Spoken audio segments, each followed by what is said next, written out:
Anansi the Spider and the Pot of Wisdom.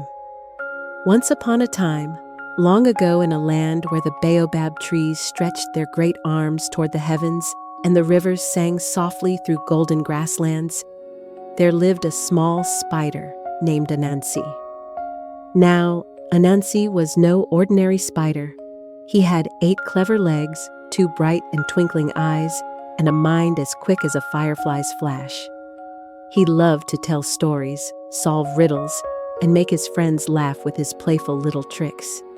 One evening, as the sky turned the color of ripe mangoes and the first stars began to peek through the clouds, Anansi sat upon a leaf and had a wonderful idea. He would gather all the wisdom in the world, every bit of cleverness, every gentle secret, every kind thought, and keep it safe inside one beautiful clay pot. So he set off across the savannah, humming a little tune, his 8 legs dancing through the tall, whispering grass. Anansi traveled far and wide beneath the great African sky. He visited the wise old tortoise who lived beside the quiet river and asked her for the wisdom of patience. She smiled her slow, gentle smile and whispered it into Anansi's pot. He visited the parrot who lived high in the fig tree and asked her for the wisdom of kind words. She ruffled her bright feathers and sang it softly into the clay. He visited the elephant who stood in the cool shade of the acacia and asked him for the wisdom of gentleness. The elephant rumbled a deep, warm laugh and breathed it into the pot like a warm breeze. Anansi visited the fireflies, and they gave him the wisdom of finding light in the darkness. He visited the honeybees, and they gave him the wisdom of working together. One by one, every creature on the savannah shared something precious. And one by one, Anansi tucked each gift of wisdom carefully into his beautiful clay pot until it was full to the very brim and glowing like a tiny sun. Now, Anansi looked at his glowing pot of wisdom and felt very proud indeed. All the wisdom in the whole wide world was right here, safe in his 8 little arms. But then a thought tickled the back of his mind, a tricky little thought. What if someone else found the pot? What if the wisdom spilled out? He needed to hide it somewhere no one could reach.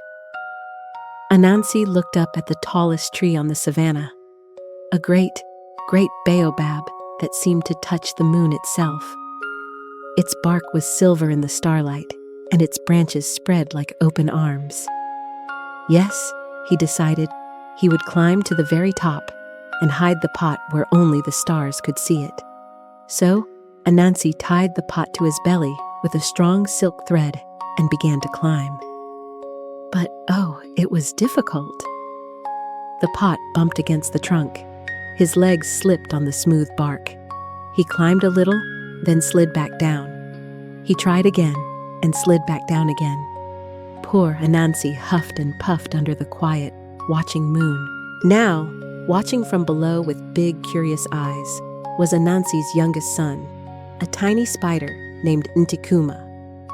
Ntikuma was small, but he was thoughtful and kind, and he loved his father very much. He watched Anansi slip and slide and bump and tumble, and after a while he called up in his soft little voice, "Father, why don't you tie the pot to your back instead of your belly? Then it won't bump against the tree, and you can hold on tight with all 8 legs." Anansi stopped.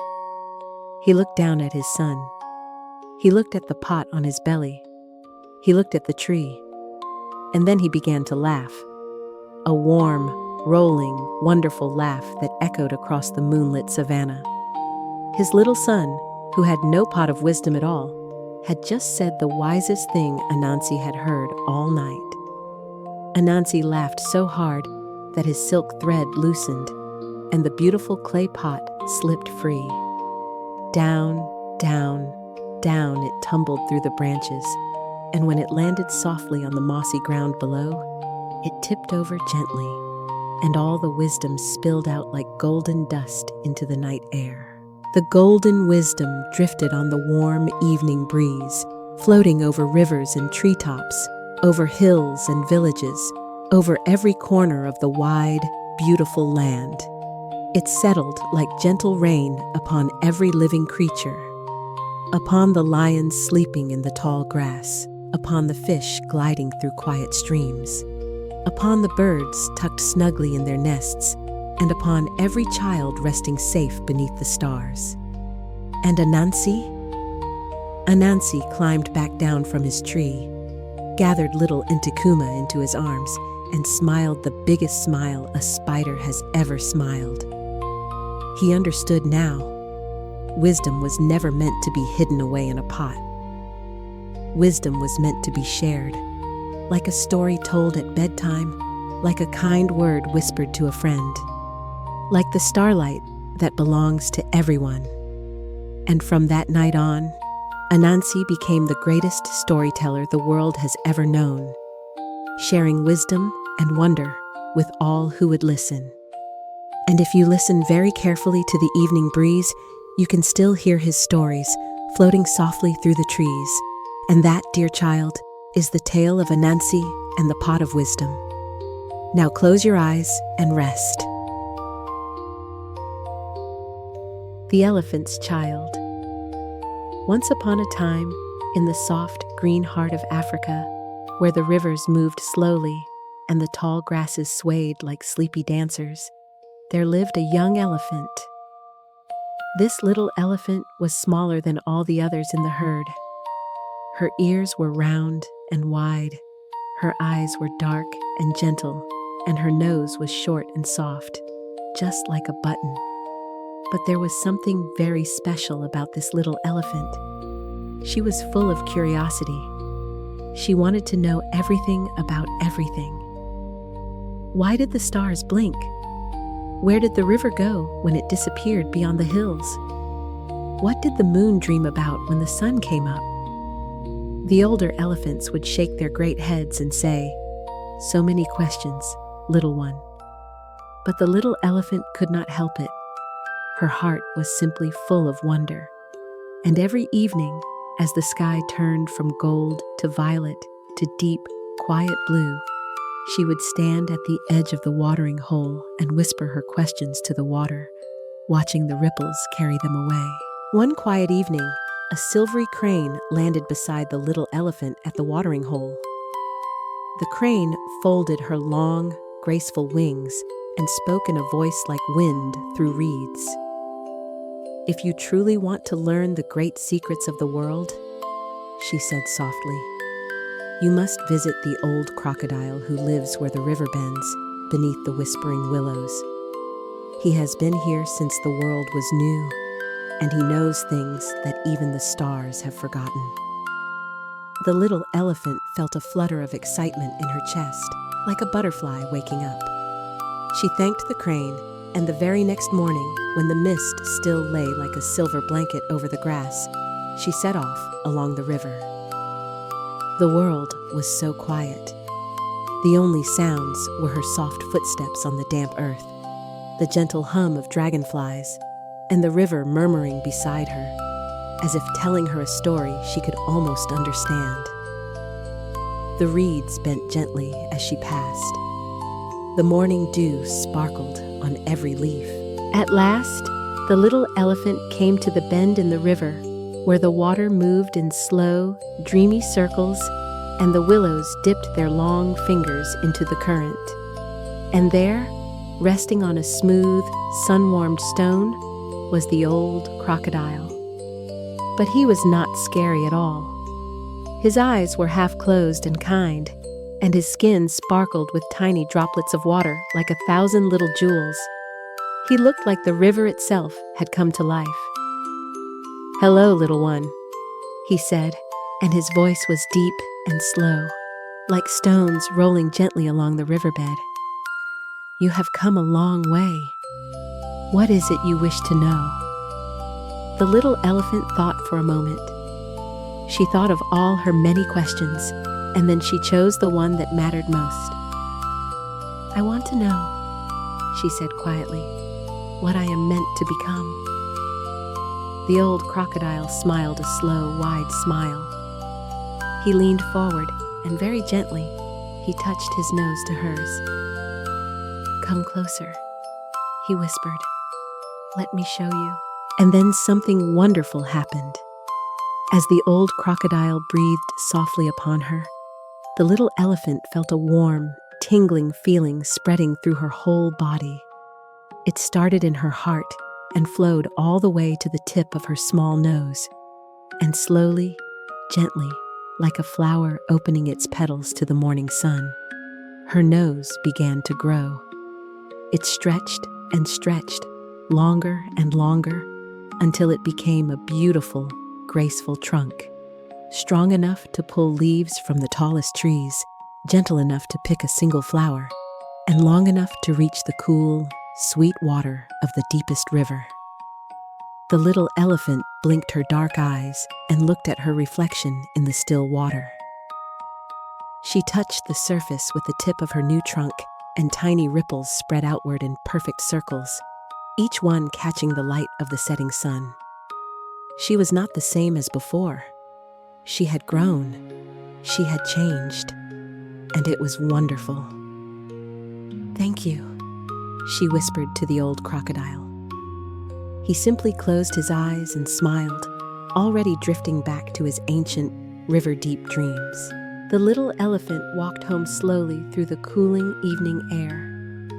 The first stars appeared above her, one by one, like tiny lanterns lit just for her. The tall grass brushed softly against her sides. Fireflies rose from the meadow and drifted around her like floating sparks of gold. And when she reached her herd at last, the other elephants gathered around her in a great, warm circle. They touched her gently with their own long trunks, rumbling low and soft, welcoming her home. "You found what you were looking for," her mother said quietly, wrapping her great trunk around her child. The little elephant leaned against her mother's warm, steady side and closed her eyes. "Yes," she whispered. "I found it." And as the moon rose high and white above the sleeping savannah, and the river sang its slow, soft lullaby, the little elephant drifted into the most peaceful sleep she had ever known, surrounded by her family, beneath a sky full of gentle, watching stars. And all was well. All was wonderfully, beautifully well. Why the sun and moon live in the sky. Once upon a time, a long, long time ago, when the world was still new and soft and dreaming, the sun and the moon did not live in the sky. No, they lived upon the earth, in a small, warm house beside a quiet silver lake. The sun was golden and round and kind. The moon was pale and gentle and calm. They were the very best of friends. Every morning, the sun would hum a soft, warm tune, and every evening, the moon would whisper a lullaby so tender that the flowers would close their petals and the little fish in the lake would drift slowly to sleep. Their house was small, but it was full of light and peace. And they were happy there, the two of them, beside the quiet water, beneath the gentle sky. Now, the sun and the moon had a dear friend called the water. The water was vast and shimmering and full of gentle life. Little silver fish and slow green turtles and soft swaying reeds and quiet, quiet waves. The sun and the moon loved the water very much, and one day they said, "Dear water, please come and visit us in our home. We would so love to have you near." The water smiled a slow, rippling smile. "I would love to come," said the water in a voice like a stream flowing over smooth stones. "But I am very, very wide, and I bring with me all my children, the fish and the turtles and the reeds and the waves. Are you sure there is room?" The sun looked at the moon. The moon looked at the sun. "Of course," they said together, softly. "There is always room for a friend." And so the water came. Slowly, slowly, the water began to flow into the little house. First came the smallest silver fish, swimming softly through the door. Then came the turtles, gliding in one by one. Then came the reeds, swaying gently. Then came the quiet waves, rolling in, one after another after another. The water rose to the doorstep. The water rose to the windowsill. The water rose to the table and to the chairs, and higher still. "Is there still room?" the water asked softly. "Yes," whispered the sun. "Yes," whispered the moon. Come in, come in."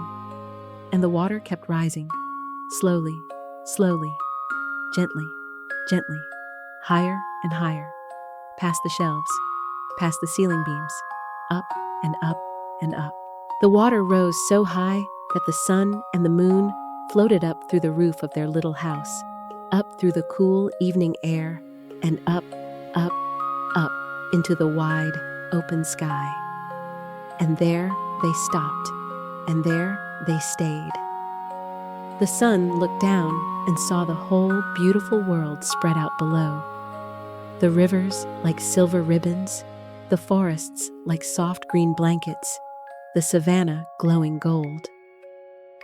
The moon looked down and saw the sleeping villages, the quiet lakes, the children tucked safely into their beds, and the water filled the earth below, flowing gently into every river, every stream, every ocean, every rain puddle, carrying all its children to their new homes. One by one, the fish found their rivers. One by one, the turtles found their ponds.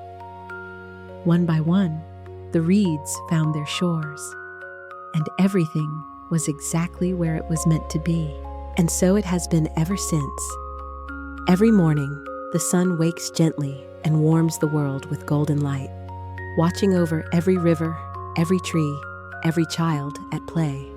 And every evening, the sun rests and the moon rises, pale and soft and calm, to keep watch through the long, quiet night. They are still the very best of friends. They take turns, one watching while the other sleeps. The sun gives warmth. The moon gives rest. And far below, the water hums its endless, gentle lullaby, rocking the fish to sleep, rocking the reeds to sleep, rocking the whole wide world to sleep. So close your eyes now, little one. The moon is watching over you. The stars are dimming, one by one. One by one, one by one, the world is still. The water is calm, the night is soft, and you are safe, and you are loved, and all is well. Sleep now, sleep.